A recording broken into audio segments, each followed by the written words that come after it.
Hello and welcome. Let's take a look at these cuttings that I took last year. There's quite a few left, but the squirrels have been digging in them and they tore a bunch of them up by the roots.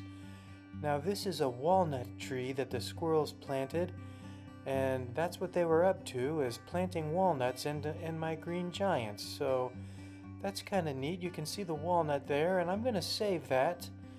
But here's my green giant cuttings after I dug them up by the roots, and they have a nice bit of root ball on them. Now I took these last year in a video. You can see it on my page if you'd like to. But I'm going to plant these right in here next to my firewood.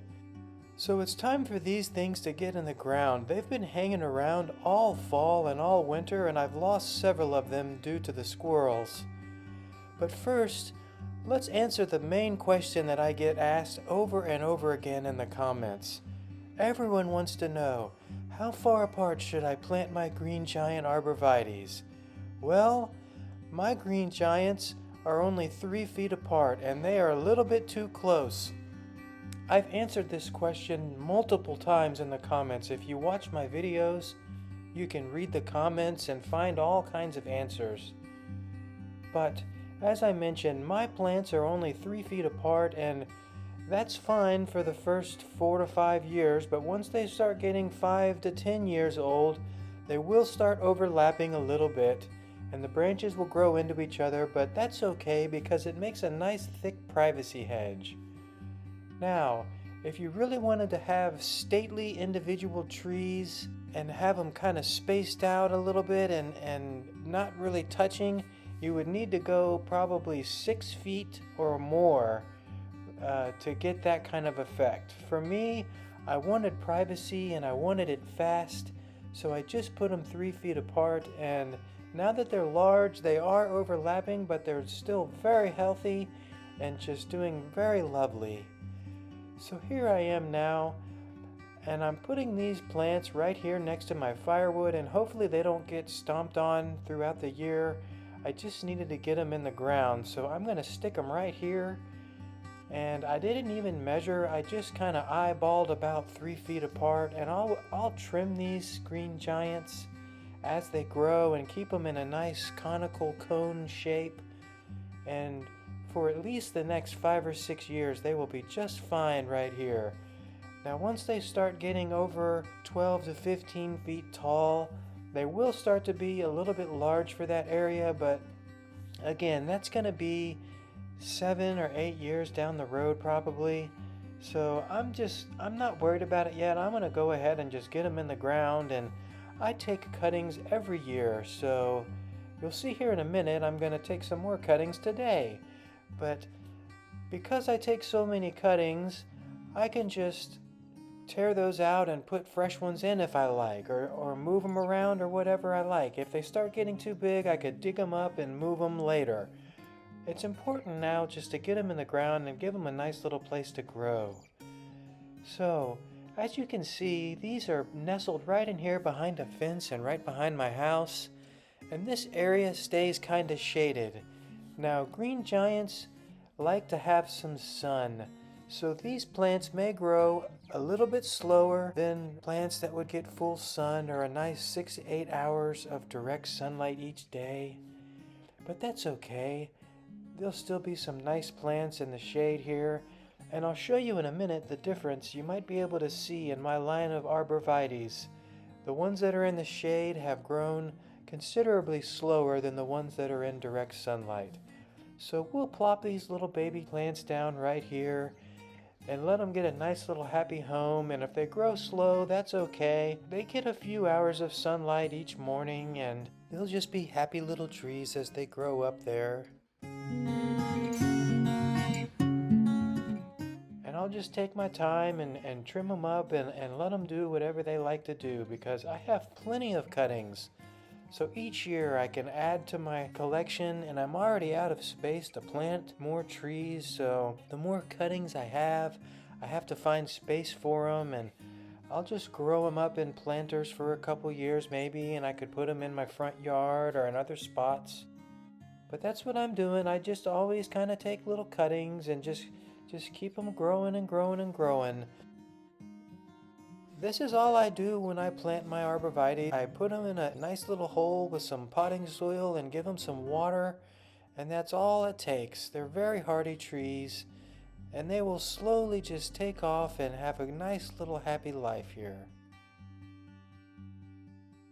Now you may have noticed that there's quite a bit of weeds, and it's just that time of year. The spring has just come and all of these weeds have sprouted up, so when I get some free time, I'll come back and pull out all those weeds so the arborvitaes can live without having to compete.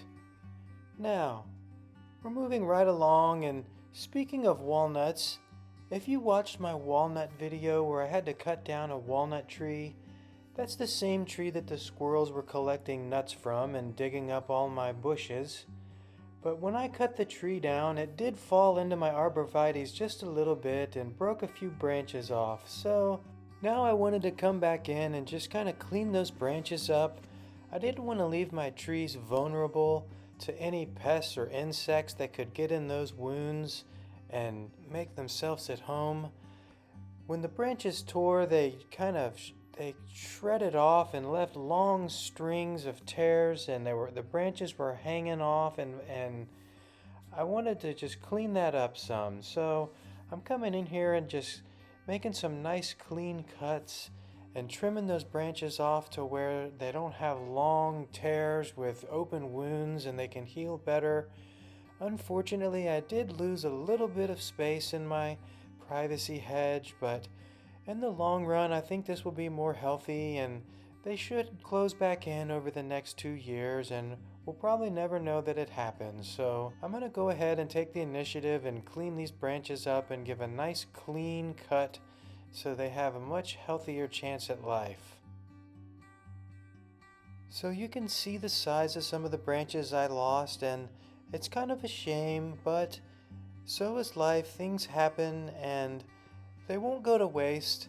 Here in just a moment, I'm going to go ahead and take some cuttings off of those branches, and maybe the cycle of life will continue, and I'll get some nice rooted cuttings off of that, and I can use them next year in my garden and place them around my home to make more beautiful trees in the future. If you have green giants, a pole saw like this could come in handy. As you can see just how tall they've gotten. That's a 6 or an 8 foot ladder, and I'm standing up on top of it, and I still can't even reach 3/4 of the way to the top of my privacy hedge. I brought out my long extension pole saw to reach up in there and cut these branches off because I just couldn't reach it on my own. And I had to be very careful to make a nice clean cut and kind of clean it up with the chainsaw a little bit, because even it left some kind of frayed ends on my branches that I just wasn't happy with. So I took extra care to make a nice clean, even cut on the branches. And now that that's done, I feel much better, and I'm going to take these branches and make some cuttings.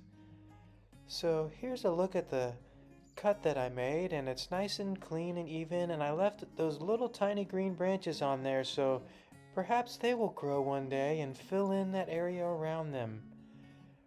And these are the branches that I removed, so I wanted to show a close-up of what it looked like. You can see how that left a long tear down the branch there. And there's several wounds like that from where the tree hit. There's another one.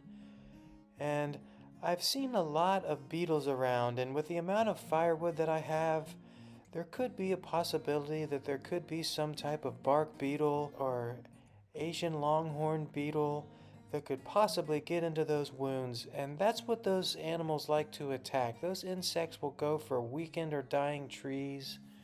So I wanted to remove those.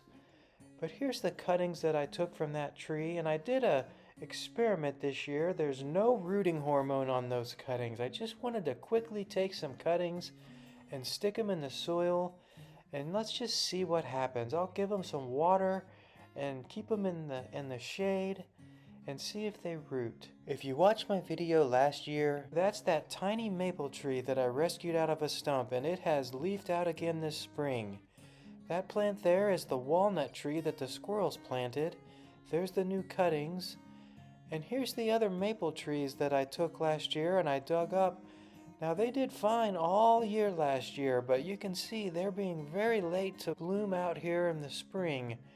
Now it does look like there is some buds on these trees, and I'll try to show these in the camera, but they're just not budding out into leaves yet. They're being very slow and they feel very brittle and dry in my hands. So unfortunately, I'm not sure if they're going to make it or not this spring. They are showing a bit of progress though, so we'll give it a few more weeks, and if you subscribe to the channel, maybe I'll give an update and they'll come along nicely and we'll have some leaves here in the next few weeks. If not, it was a good project to try. Now, I had a gentleman in the comments asking about brown spots in his arborvitaes, and you can see that inside my trees where they don't get light, there's some brown needles, and that's left over from the fall needle dieback that the trees get. But as you look at the outside of the trees, they're beautiful and healthy and vibrant, so that's nothing to worry about there. If you get a brown branch and the whole branch just turns brown and crispy, you might want to just go ahead and trim that out. I've had to do that before myself. I also mentioned that I had one tree completely turn brown, and there's the stump from that tree. It was down in the drainage ditch here, so I don't think it dried out, because typically when trees dry out, that's when they turn brown and get crispy and die like that. But this tree was down in a lower bottom area here where it should have been getting plenty of water, so maybe some chemicals came through the drainage ditch and killed my tree. I don't know, but I just trimmed it off, and I still have a nice row of trees. And you can see here, there is some difference in the growth there, and that's due to the shade where the house shadows some of the trees. And I also had a tree that fell over due to a severe windstorm, and I had to pick that tree back up and give it support. And you can see those trees on the left there, where there's shorter trees. That's where I had to prop those trees up and give them extra help because they became uprooted. But I hope you enjoyed the video, and I hope you subscribe to the channel. Have a nice day.